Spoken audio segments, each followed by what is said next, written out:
All right, let's get started. Good morning, Milwaukee. Stoked everybody could join us on this, wintry October morning. Nothing can replace face-to-face, and it's no doubt good to see all your faces this morning. So thanks for braving the cold and braving the alarm clocks and making it here. How many the first time you ever come to a Creative Mornings event? All right, welcome to the party. And I hear there's some people from Atlanta and New York here in the audience, too. Spot one in the back. Welcome to Milwaukee. We started Creative Mornings Milwaukee to create an accessible, ongoing space for the creative community here to connect with each other, to grow and nurture the communities around it. And also in doing so, to engage Milwaukee in a dialogue with other cities around the world. At its core, it's really been about a love for people and connecting communities in a way we don't see often anymore. So again, thank you all for being a part of it this morning. And this month, we are turning 3 years old. Yeah, we hosted our first event in the fall of 2014. Was anybody at that event by chance? All right. So we've made some new friends since then. Thank you for your continued support. Debbie, love you. But it's kind of crazy. Did some looking back. We've hosted 35 speakers over that time. We're going to hear from another one this morning. Some 1,300 different individuals from Milwaukee's creative community have attended events now. And I've been really honored to work alongside an incredible team, incredible partners, and incredible venues like the Villa Terrace that really believe in Milwaukee and believe in this community. So we're thrilled to move forward and continue to invest in all of you, and thank you again for your support this far. And we really wanted to go full out, like, John Oliver confetti room. But seeing all of you here is kind of the best kind of confetti, to be honest. And it helped, if there's any consolation, I found this GIF of presumably Tim Reynolds' cousin, if he's here. And, okay, enough of that. Also, some other cities in the Midwest here sent their best. One of them here is Cincinnati. Here we go. Happy anniversary, Milwaukee! Go Reds! And somebody from Chicago, too.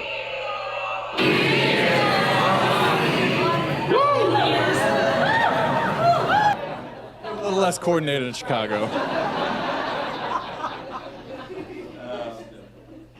But speaking of woots, can we get some... There it is. There it is again. All right, can we get some love for the Villa Terrace?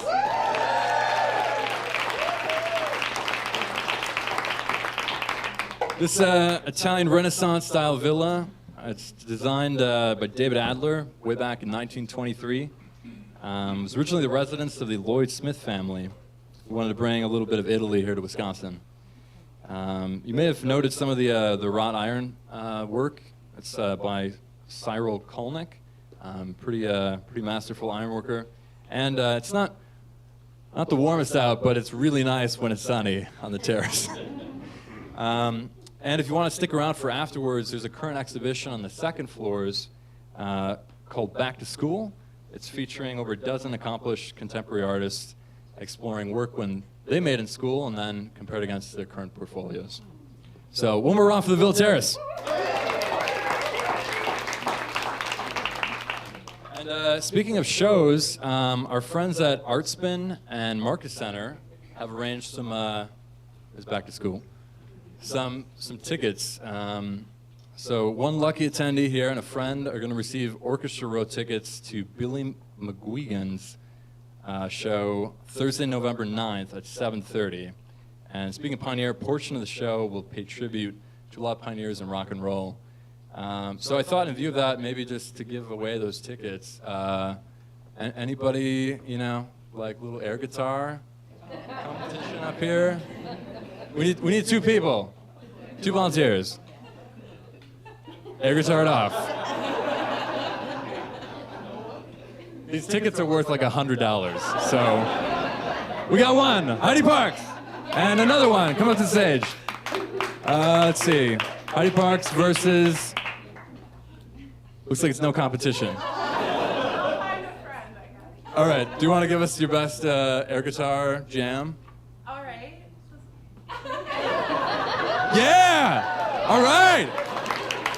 Tickets are yours!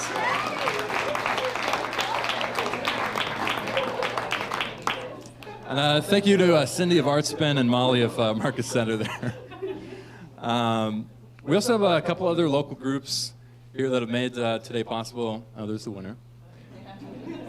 And Kermit's excited too. MK Production Rental. They've been with us from day one. John's in the audience here, and I guess he has some crazy crazy device. Maybe John, you could speak to that. I think he's in the photo booth. Oh, okay. Well, I'll speak to it for him. We're actually recording this event in 360 degrees, so you can also rent that from them. But they've got a lot of good gear there if you're looking for any AV needs. Lots of good lights there too. So thank you again, John. I hope you can hear me. Thank you. And Snapify. Snapify is a local photo booth service. Some of you guys came in a little later, but there is a photo booth in the back, and there are gifts you can make and then send to yourself with assorted breakfast munchies. So I highly recommend you grab a photo and celebrate your time here before you head out.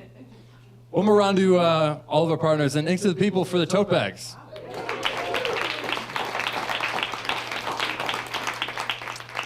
So we come to, that's a lot of love right there in this room.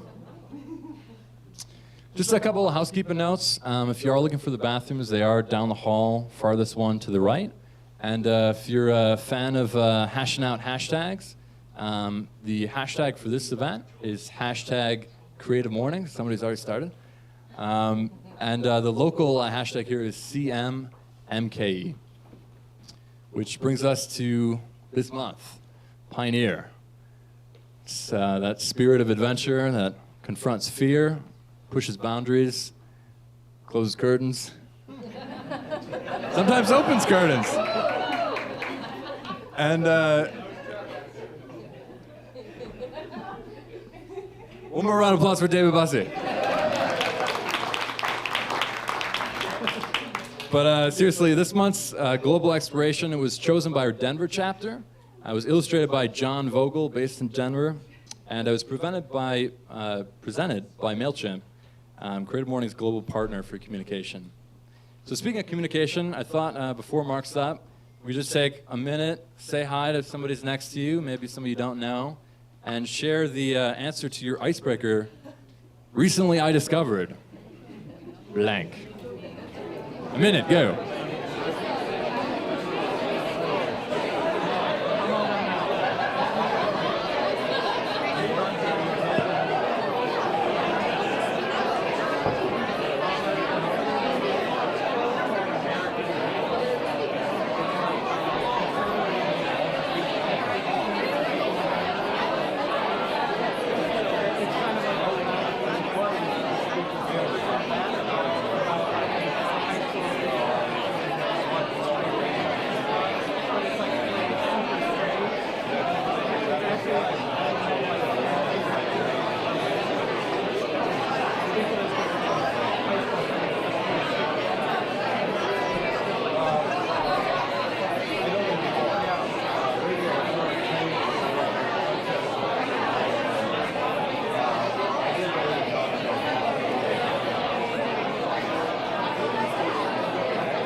All right. I heard about a lot of discoveries you guys had.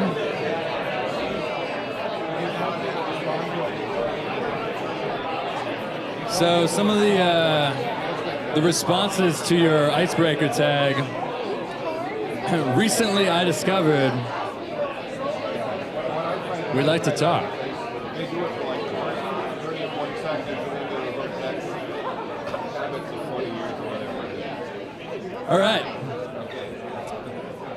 So just to share some of you guys' responses, some of your responses to recently I discovered. We had somebody who recently discovered hot yoga. Somebody who recently discovered how to properly use bobby pins. I'm not sure how they're properly used. I'd like to meet that person. But somebody can teach us. Another person discovered Tempa, and this one was kind of sweet. Somebody responded, recently I discovered the love of my life. You know who you are.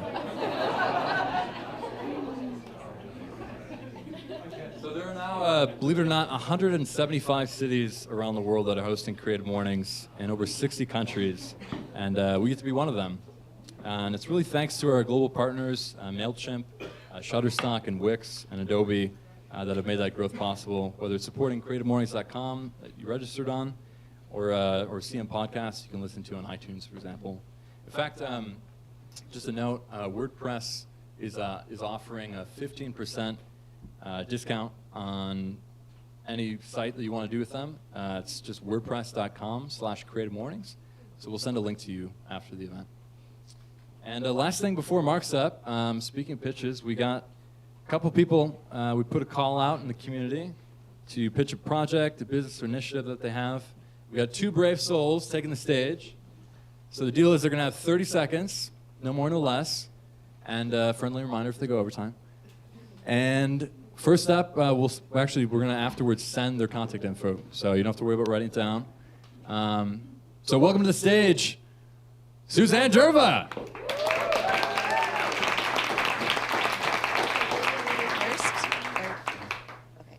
Hi, I am Suzanne Jerba.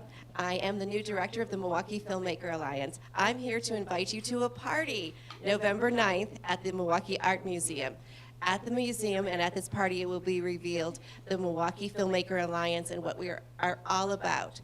What we are about is a welcoming and inclusive group of people, not just for people, but for all platforms. So if you are in commercial advertising, these are some of our beautiful people you can meet at our party. You can, it's so pretty, let's just watch it for a second.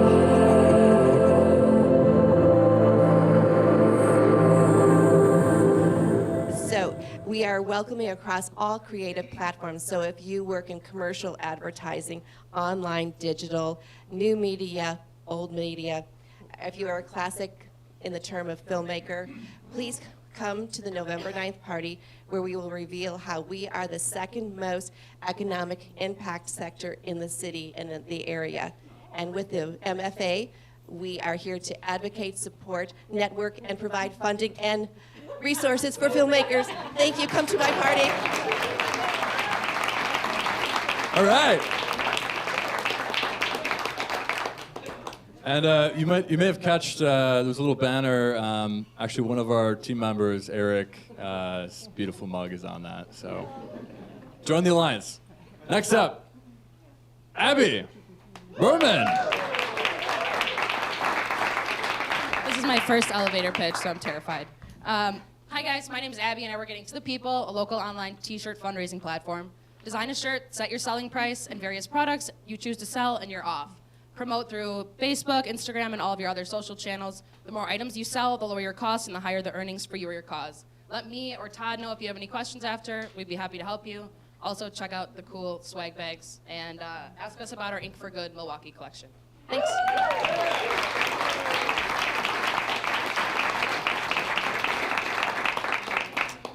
All right. With that, it brings us to our speaker. He's a designer, a creative director, and more recently, he's the founder and executive director of Islands of Brilliance. I I won't spoil the story. I'll let him tell you more. But before that, he enjoyed a career in advertising for over a couple decades. You may have known some of his work, working with the likes of Translator, some firms in Minneapolis as well. And little known fact, he loves popcorn occasionally in breakfast mornings out here. What kind of fish? And prairie flowers. Without further ado, the one and only Mark Fairbanks.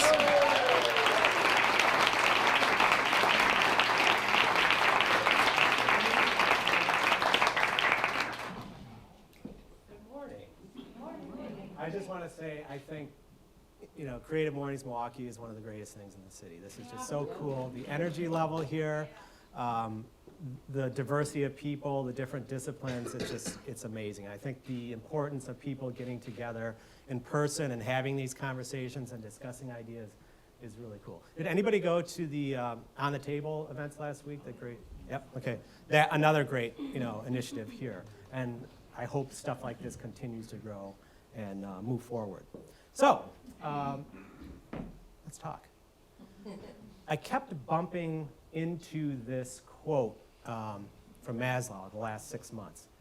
Probably because it was supposed to be the first slide in this deck, apparently. And because I'm a recovering art director, I cut off the first part of it. But the first part of the quote is, one must choose between going back and choosing to move forward. Very interesting thing, right? And then growth must be chosen again and again, and fear must be overcome again and again.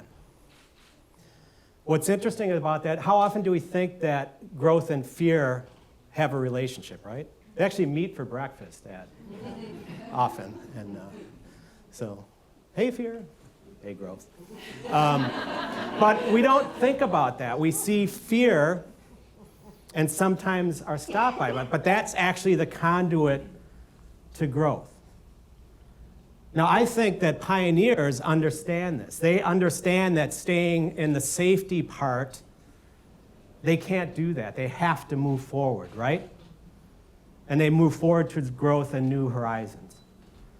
Now, part of that is, how do they actually navigate fear? And I think that's a really interesting thing to explore. So that's what we're going to talk about today. And I kind of broke it down into these three threads. That we come up against fear, and we have to find a way around it so that it doesn't become this obstacle. The other thing is to act fearlessly, and I think part of that is to think unconventionally. So we've got a bunch of creative people here, right? So fearlessness is kind of in our blood. We understand that. And the last thing is fear as a motivational factor. So that's what we're going to talk about, those three things. So I'm going to start these. A lot of these are personal anecdotes, and I'll relate them to what this is. But this first one, there's going to be a little contest here. We're going to give out 2 more tickets. And there's no cheating, because you know the answer to this. Anybody know who this is? This character? Oh, boy. Very good. You get 2 tickets to our fundraiser, Colors and Chords, in 2 weeks at Turner Hall. Congratulations. Very good. Yeah.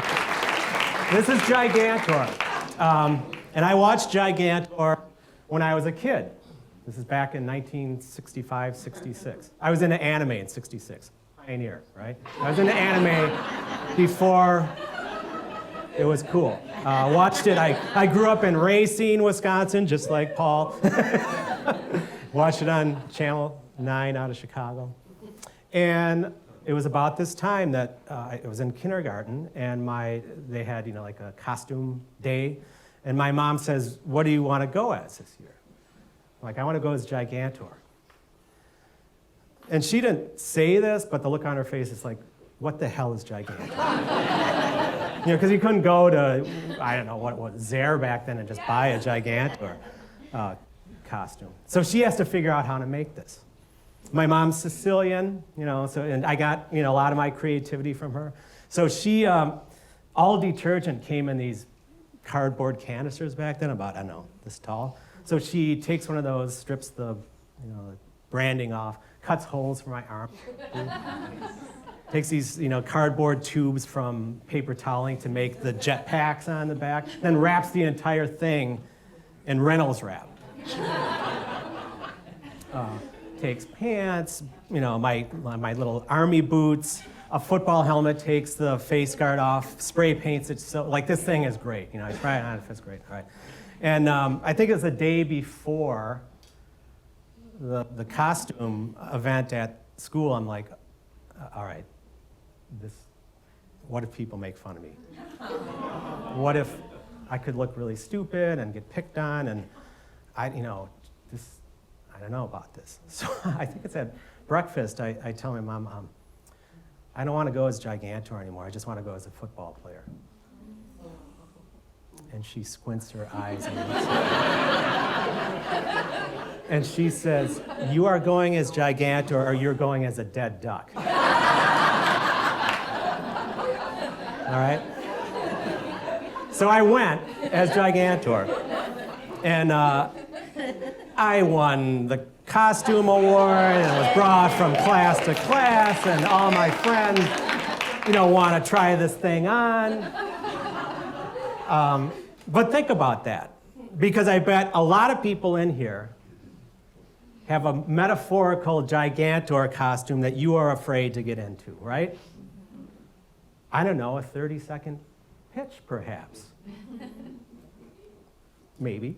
I can't leave my job to start this business because I don't know, I won't make a dime and then I'll starve and all these things. And, I want to take that class or I want to volunteer, but I don't know anybody there and that'll be weird and I'll just stay home and watch Netflix. So I think it's important to recognize fear for what it is, as this obstacle, and be able to work around that. Because on the other side, are all the growth benefits and things like that. Okay? So that's so we'll come back to that later. But second little anecdote here. Everybody knows this story, right?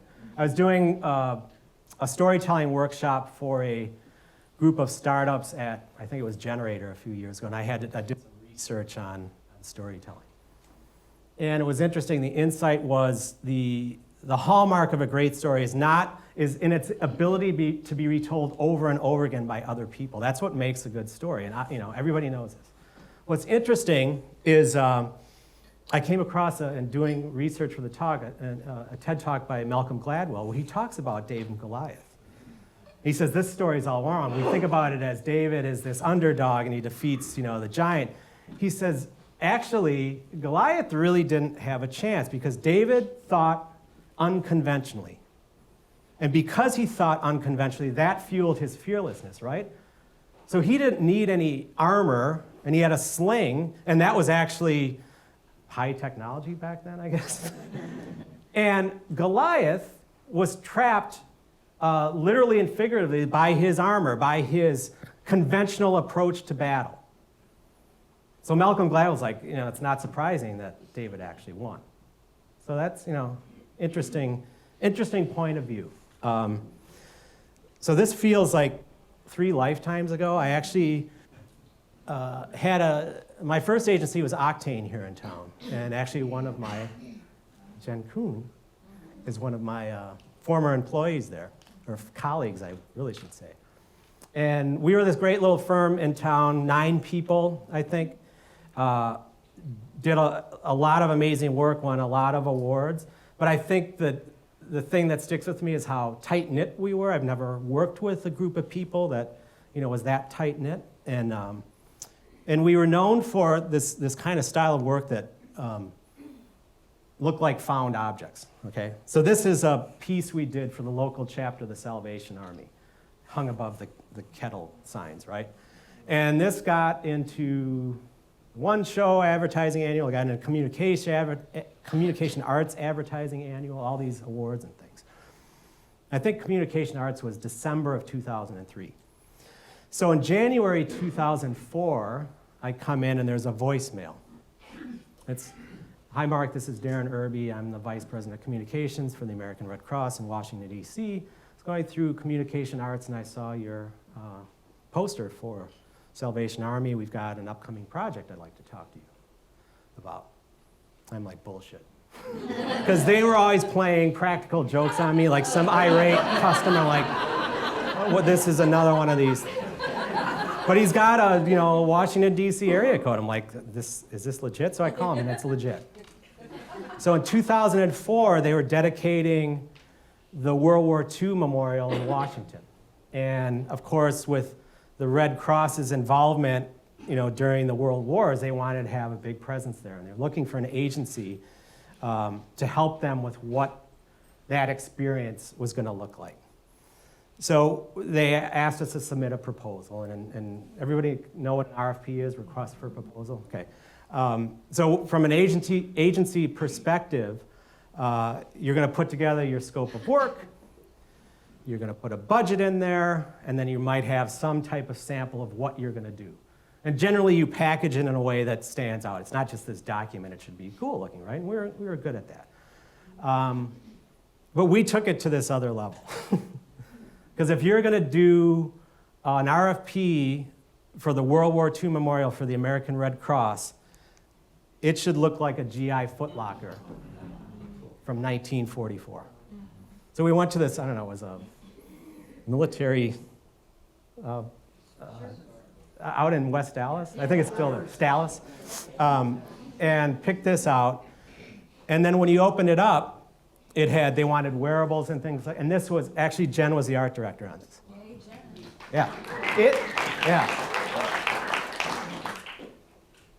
So the documents on this were meticulous. They looked like they were from 1944. I think we spent about 2 weeks on getting this ready, and then we shipped it off to Washington. And I think they got it, and we're like, who the hell are these people? And surprisingly, we didn't get the work. We did not get. However, we got a little bit of a consolation prize. And that was, they invited us to the review of the entire Red Cross account. So there were 14 agencies that they invited, big national firms, and this little 9-person shop out of Milwaukee. So I'm sitting on a conference call with all the agencies, and I had the mute button on, and they said, we don't want you to send the pitch teams, send the people who are going to work on the account. I'm like, you'd have to send the entire agency. So we did. We rented a van, a white Ford van, and we took 6, 7 people in it. Dad drove, I was the driver. Everybody in the van was like 27 years old or under. I mean, literally, we had a very young agency. And we left, we stopped in Cleveland, we donated blood, we videotaped the whole thing. Some of you know, yeah, except you, because you would have fainted. Dan Levine was our intern. Some of you know Dan, he was at MyEd. He videotaped and edited the thing along the way. We crashed a black tie ball in Cleveland that night. Some of our account directors went in and interviewed people. We got that on tape. And then we drove the rest of the way to Washington and sorted clothing in one of their shelters out there. And we edited this thing the night before, and we gave our little, whatever it was, 20-minute pitch, and then I told them the story about being on the conference call, and then we played this 9-minute video, and their jaws dropped, and then everybody walked in. We were one of 3 agencies that made the final. Wow. Hill Holliday, and I think McCann were the other ones. So these huge behemoth agencies, and then the little, 9-person shop in Milwaukee, okay? I don't remember the exact details, but I think for our final pitch, our idea was to use the Red Cross website and YouTube, which was kind of new at the time, to upload content from people who are on the ground. That's now called user-generated content. That wasn't even a term back then. And there wasn't Facebook and there wasn't Twitter. That was kind of like the major idea. So how did we even think about that? We had a great pitch. I think they loved it. And then 3 agonizing weeks go by. And of course, we did not get the account because I probably wouldn't be here right now in this particular story. We did get a great consolation prize, which was the 125th anniversary, which was about a $250,000 project. It happened the following year. But you think about that in the terms of the David and Goliath narrative, that a lot of the times David doesn't win. That does not stop you from doing this. And in an instance like this, it should drive your ability to think unconventionally and act unconventionally. Because unconventionality means fearlessness. Because if you're not stuck in what's safe, then there's really no fear, right? And the experience of that, and with those people and what it taught us all about ourselves, is really what's important and what lasts. And actually, if we did, okay, it's working. Had we won that account, I wouldn't be telling you this next story. So many of you are familiar. I know so many people here today that you've probably heard this story, but for those who haven't heard it, at the age of 3, my youngest son, Harry, was diagnosed on the autism spectrum. And when we met with the neurologist, my wife Margaret and I, who's in the back there, the neurologist told us that he wouldn't be ready for first grade and don't plan on him going to college. Okay, he's not even 3 years old. So think about the fear you're going through as a parent, right? And think about the heartbreak. And then think about somebody telling you that. So you go from fear to anger. I think we know something about fear going to anger in the country right now. But in this instance, fear moving to anger meant motivation to prove them wrong. And all I remember saying was, he will be ready for first grade and will decide what he's capable of doing. So at that time, 3 years to today, he is 19 years old. He's a sophomore at UW-Milwaukee. Okay? Yeah. He actually made the dean's list his freshman year, 3.866, I don't know. Lower than his mother's GPA, but a lot higher than Dad's, okay? And what happened in between this family story became Islands of Brilliance, which is this amazing community story, really. And when I think about it, it's with the help of a lot of people here. We actually get way too much credit for it, but I'm just going to give you a very quick primer on autism and why this is important. How many people actually know someone on the spectrum or a family? All the time. It's like a lot. It's more than you think. This is the rate of prevalence, or the increase in it, from 1990, when it was 1 in 3,000, to the last figures taken were in 2014, where it's 1 in 68. It's actually estimated now 1 in 45, all right? That's 2% of the population between 3 and 17. In South Korea, apparently it's 3%. It's 1 in 36, I think Autism Speak says. And that has an economic impact, which is calculated at $465 billion by 2025. I mean, this is significant. When I talk about fear as a motivator, what we've learned is the unemployment rate of adults on the spectrum, 90%. So every parent, this is in the back, this is what keeps you awake at night. What is a long-term likelihood of my son or daughter's independence and ability to be employed? So it started with our son. This is our motivating factor right now, is to change that figure, at least in our students who go through Islands of Brilliance, maybe in the greater Milwaukee community, but that is what is driving us. Fear as a motivator, right? Fear isn't always a bad thing. I want to show you some of the work we do. Very quickly, how the program works is student, one-on-one mentor. I actually have a bunch of mentors here in the crowd. Work together on a project. It's based around the student's area of interest. It's called area of affinity. So in this case, Aaron's love is M&Ms, among other things, SpongeBob. So we pair the two together. They work on professional level technology. They do a project. So this gets buy-in, right? If we base it on what they're interested in, they'll focus longer, they'll spend more time on it. They have a best friend who's helping them, and they're naturals at technology. So Aaron did this summer and did it in one class, 75 minutes. This is one show worthy. That's like work that comes out of New York or Austin, wherever your favorite agency is. He's 8 years old. Think about that. Barb Paulini worked with Alex Shaw on this. And, combine his favorite things, Legos and zombies, and let's make it look like Andy Warhol, so Lego Zombie Warhol. This has ended up in Milwaukee Magazine. It's available on inktothepeople.com. Very cool stuff. If you process information differently, you come up with different ideas, right? I gave this in the 30-second pitch I think in May. But Jonathan is into architecture, antiques, history, never touched Illustrator. Actually does really good, hand drawing.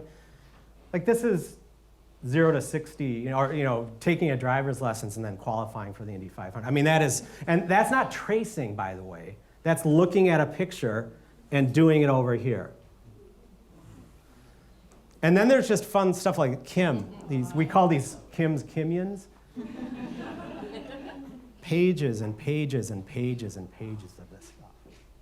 Wonderful. The great Sir Ken Robinson in his TED Talk, talks about creativity should be regarded in the same light as literacy. And if our students struggle in traditional classrooms, we're giving them an environment where they can be fluent in creativity and divergent thinking and the skills and the strengths that we're good at. So we're all about capabilities and not disability. So none of this is even remotely possible without the people who are involved in this. And if you look at this, I'm honored to be here speaking on Pioneer because I work with pioneers. We have kids who act fearlessly, who think differently, who approach solutions and they aren't afraid of making mistakes. They work joyfully. We have our volunteers who may have anxiety about, working one-on-one with a student, especially a student on the spectrum, but they're bigger than big and stronger than strong. They're not afraid to put on the Gigantor costume and help these kids. So we've got fear as a motivator, we've got fearless students, and we've got volunteers who can compartmentalize fear and get around it to help. So in the last 5 years, this is what happened. It's really interesting. Sunday is the 5-year anniversary of when we started this, with 7 students. As a test, this is wrong. Again, art director and me, it's 230, but that would have gone off the screen, and I just don't want to do that. So this thing is growing, but what's really exciting is the next 5 years. We want to have a dedicated space. We want employment opportunities, not just for children, for our students who can work in design and coding and 3D modeling and engineering, things like that. But also, is there a coffee shop in there where people can just hang out with good Wi-Fi? The community comes in. We want a 2-year digital academy. We're planning on 2019 for that to happen, where junior and seniors can go through that as part of their regular education curriculum, come spend a day with us and build these skills with more rigor. So that's what's on the horizon. We're very excited about the next 5 years as well. So, and just to wrap this up, the reason I wanted to talk about fear is its prevalence in our daily life. It's like a plague. If I took out my phone and looked at Google, what would be trending? Fear. Hashtag fear. But if we do believe that quote, that fear is actually the opportunity for growth, then we are living in a tremendous time right now. Because as you can tell from me, I will flip that narrative and change it. Because the more fear there is, the more opportunity for growth there is. What we have to do is think and act intentionally and not reactively. Oh my God, I couldn't have scripted that any better. Thank you for that. So, can we use this fear as a motivator? We've seen that, right? People are starting to take action. As this group in here especially, how do we think unconventionally and act unconventionally? Fearlessness. I think that's in our DNA in here, right? And we have a role to play in this. And then, if fear is that obstacle, how do we address it for what it is and say, no, there's something better on the other side. How do we get around it? So all of us have an opportunity to be pioneers. We have an opportunity to be citizens. I think that's a calling. We've gotten away from that. We're really good consumers. We need to be better citizens again. So, next time fear is standing in your way, just remember to address it, because otherwise you'll be a dead duck. Thank you.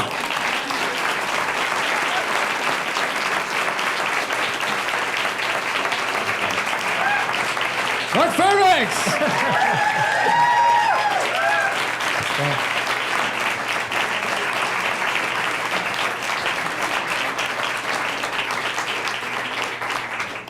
Thank you, Mark. Thanks. We're going to jump into a quick Q&A, maybe confronting some of your fears or questions you have on the subject. So we're going to pass around a mic so everybody can hear us, and we'll just take maybe 5 minutes or so for a quick Q&A. Any questions for Mark here? Start it off. We have one in the back there. Mark, do you have any plans for Islands of Brilliance to do satellites in schools or in maybe home care kind of situations? Mm-hmm. Great question, and we've been asked that before. I think one of the key ingredients of what we're doing is that it doesn't happen in school, that it's that where we do it is in a design firm, right? And that opens up a lot of possibilities, because we're bringing students in who maybe don't ordinarily thrive in a traditional classroom environment, and bringing them into a really creative space and inspirational space. The other thing that does is the interaction between the student population and the professional population is really important, because it gets the professional population to see these students of what they're capable of. Now, to your point, I think the natural way to work with schools is we are working on what is the transition solution, because that's why that 90% is so high, that has not been figured out. So what we're doing is starting younger, right? We call it early intervention employment. So our kids are between the ages of 10 and 18, Aaron's 8, get them started earlier learning skills, working with somebody so that they have a longer runway to development. So that 2-year digital academy is the ultimate, ending of this kind of talent development process, where within that, students coming out of it will be ready to go right into UWM or MIAT or MATC or MSOE, or start employment right off the bat. So we look at it as, I call it accelerated learning. I think school is great. Mark and I both do, but there needs to be learning that happens outside of school for all kids. Time for maybe just one more question. platform have opportunities for volunteers? Oh my God, yes. What do you need? The biggest need is always this one-to-one mentorship, which is, if you know Photoshop, Illustrator, we're going to be expanding the workshops that we do offer. There are other opportunities just within our workshops to kind of assist in the periphery, but to give you an idea of how this program is growing, we usually run 3 workshops in fall. We opened it up to 4, so it's 32 students. The 3 workshops filled in a day, and the final class filled within a few days, and there's a waiting list. So we actually need to continue to expand the volunteer base to keep up with how many people are interested in the program. And we have, I think, 300 creatives on our email list, so we're still looking to kind of grow that. So there are a lot of different opportunities to get involved. So islandsofbrilliance.org. And if you want, November 10th, right? Yes, Colors and Chords at Turner Hall. And Dina Nord is one of the artists. So Colors and Chords is 4 bands, 4 artists on stage, live painting for a 30-minute set. Dina will be there. Collections of Colonies of Bees is one of the bands. And for the first year, we're opening with one of our students. 11-year-old Trinity Jackson is going to open the show for a 30-minute set with Jay Anderson, who's putting together like a little jazz duo or trio. And then we're also, Northwestern Mutual is sponsoring a Rockstar Welcome. So we're going to bring 20 to 25 student mentor teams up on stage to welcome and celebrate. And it's a big celebration. There is fundraising involved. We do get ways for you to part with money, but it's more celebration and it's a cool event. That's the end of my pitch. One more round of applause for Mark. Thank you. Thank you.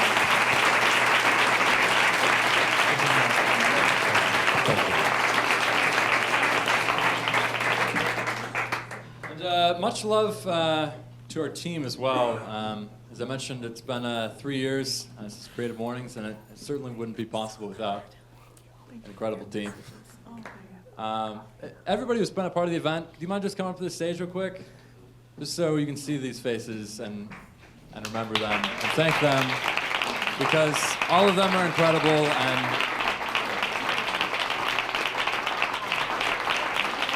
they made this possible.